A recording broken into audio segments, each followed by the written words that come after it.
China fired rockets into waters off northern and southern Taiwan on Tuesday.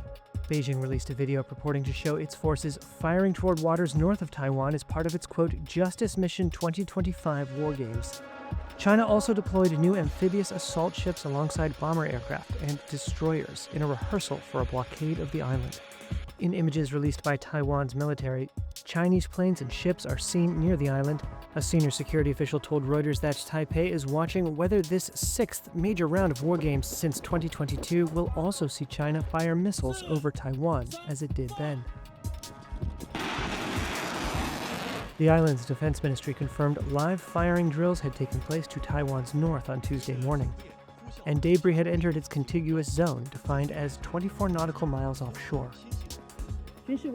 Jean YJ Chen is the Taiwan Foreign Ministry's Deputy Director General. China not only fails to uphold global and regional peace and stability, but also repeatedly challenges the principles in the United Nations Charter regarding the prohibition of the use of threats and force, continuously undermining the international order and the status quo in the region. China said Monday the drills were, quote, a necessary action to safeguard national sovereignty and territorial integrity. The exercises began 11 days after the U.S. announced a record $11.1 billion arms package for Taiwan. For the first time, China's military said the drills were aimed at deterring outside intervention.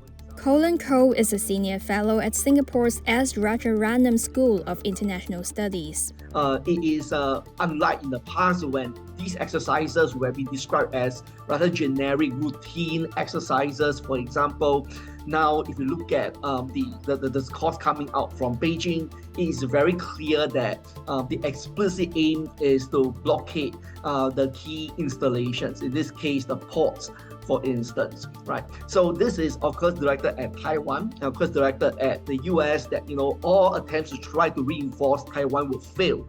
A senior Taiwan security official told Reuters that China appeared to be simulating striking land-based targets, such as the US-made HIMARS rocket system. That's a mobile artillery system with a range of about 186 miles that could hit coastal targets in southern China. Taiwan's President Lai Ching-te said that frontline troops were primed to defend the island. Lyle Goldstein, Asia Program Director at Defense Priorities, said this is an arms race Taiwan cannot possibly win. My sense is that China is feeling rather confident.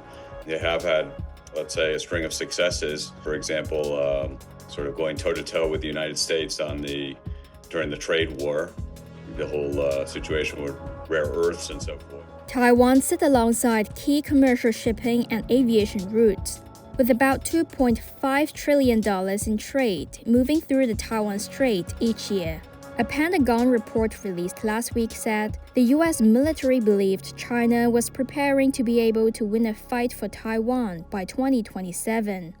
It also said U.S. military planners believed Beijing was contemplating carrying out strikes from China to take Taiwan by brute force if needed.